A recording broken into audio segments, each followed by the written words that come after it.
Welcome to the user training series for Show the Way, the street outreach mobile app from Simtech Solutions. In this training session, our objectives will be to create an encampment, toggle a camp from active to inactive, and create a list of clients staying at that encampment. We'll be able to see how this module of Show the Way connects to and interacts with other modules, such as case management.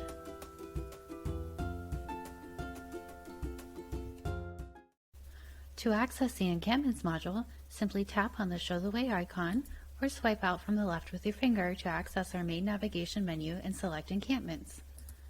You'll be taken to a map view of the active encampments that have been created in your local area.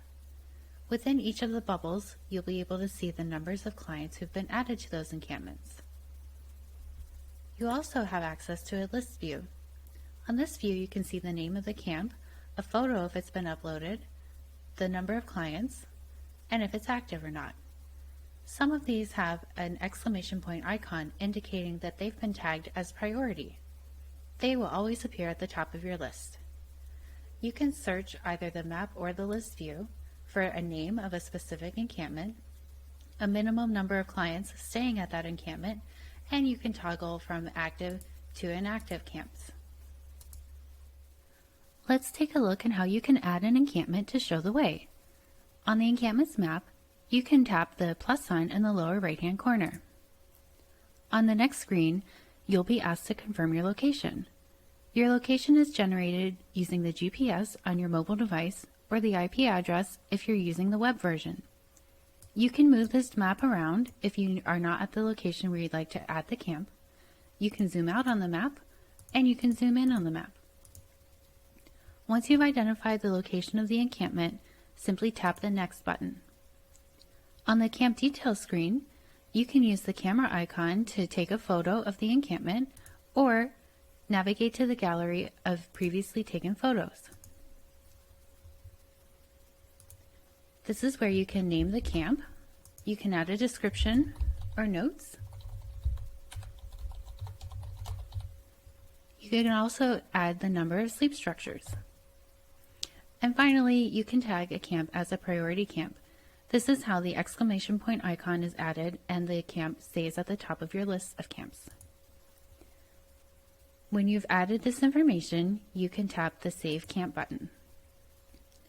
Now we're on the profile of the newly created camp. We can see the photo we've uploaded, the location of the camp with a green icon indicating that the camp is active, as well as the Camp is Active button here. If we need to edit the details of the camp, we can tap the Camp Details button and make any changes that we need to. And then simply save the camp again. Now that we've seen how to create and edit camp details, let's take a look at some additional information about the encampment. We also have the Surveys button. If your community would like to capture even more information about each encampment, you can use one of our template surveys or sign on for our custom questions and create your own. Under the Surveys button, you'll see any surveys that have been assigned to your local campaign. Let's take a look at the Encampment Details Survey template. When you select a survey, you'll be asked again to confirm your location, and you can tap the Next button. Now you'll be able to edit the survey.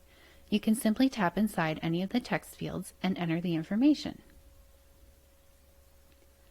As we scroll down, we'll see additional questions. If there's a drop-down arrow, that means that there's a list of responses and you can only select one of the options.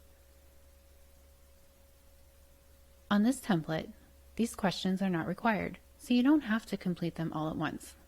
Once you've entered the information that you do have available, you can tap the Submit button.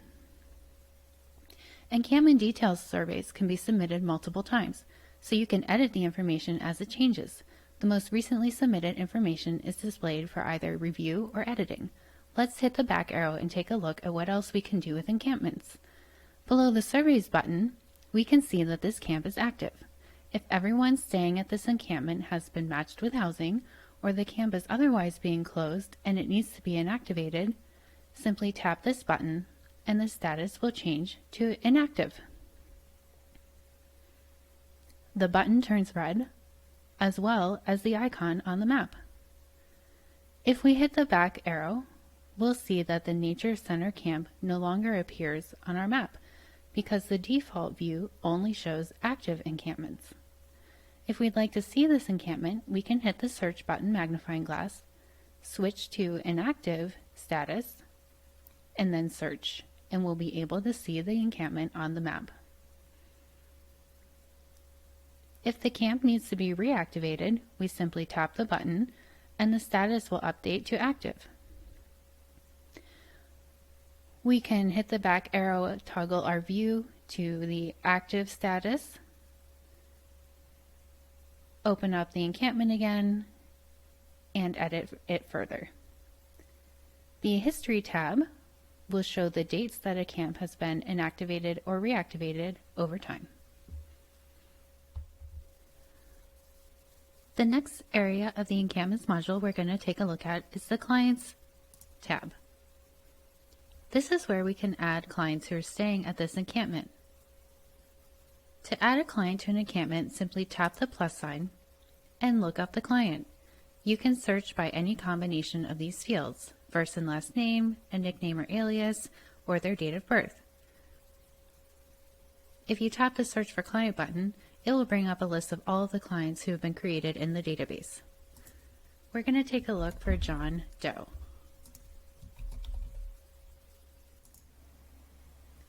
On this screen, we'll see the results of our search. If the client you're working with is not listed here, you can tap the Create New Client button. In this case, I'm going to tap on John Doe's record. Here I can see some more information about John, including his photo, if he had an alias or nickname, his date of birth, and recent interactions that have been logged with John. Next, I'm going to tap the View Client button. That has added John to the Nature Center camp, and I can tap OK. From here I have a couple options. I can access the additional features of the Case Management module directly from this screen, such as editing John's client details, taking action with John to log some enrollment information. I can add case notes, and I can view John's history. I can also use the shortcut buttons to contact John directly. We'll go through each of these features in the Case Management Session module. For now, I need to add another client to this encampment, so I'm going to tap the Close Client button. Next, I'm going to look for Jane Doe and tap the Search for Client button. I can see Jane's record here, so I'm going to tap that, tap the View Client button, and now Jane is also staying at the Nature Center camp, and I can tap OK. Again, if I wanted to work in Jane's record, I could do that directly from here, or I can tap the Close the Client button. Those are all the clients I need to add to the encampment right now, so I'm going to tap the back arrow, and now I can see I'm still in my Nature Center camp in the Encampments module, and I can see the two clients that I've just added as staying at this encampment. If I needed to add another client, I just simply tap the plus sign and we would be able to look up another client. You can also use the search button to search for specific clients using their first and last name, the most days since their last interaction, if clients have alerts or follow-ups, and a specific status of a client. We'll go through how to add these details to the case record in another module.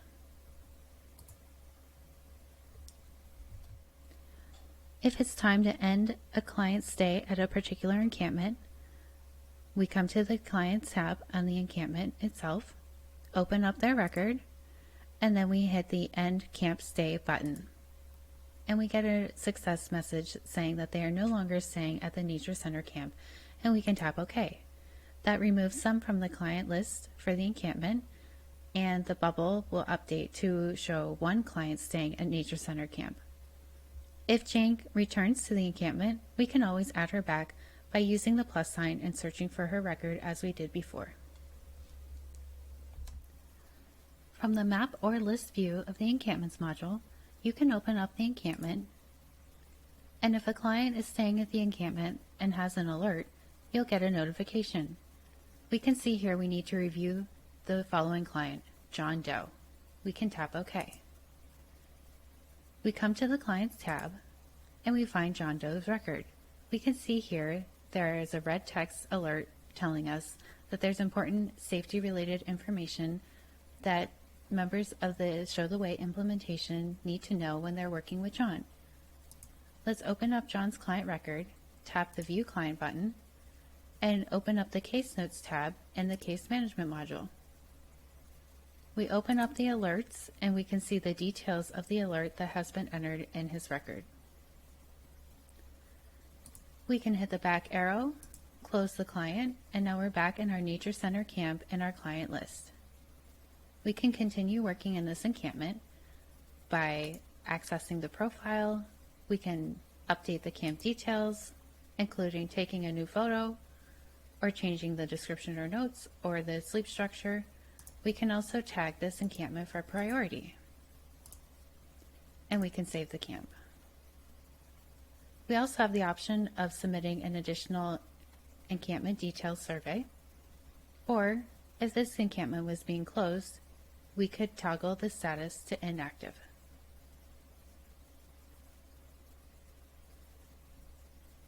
When we hit the back arrow, we're taken back out to the map view of the encampments in our local area. And we can also access the list view. Just to show you what it looks like, you can also open up the encampment from the list view as well. You still get the same alert about any clients with important safety-related information, and you can tap OK and then continue working in your encampment. And with that, we've covered all of the main features of the Encampments module. Other training sessions will cover the additional modules of Show the Way. Thanks for watching. Please be sure to check out the rest of the training videos in this series.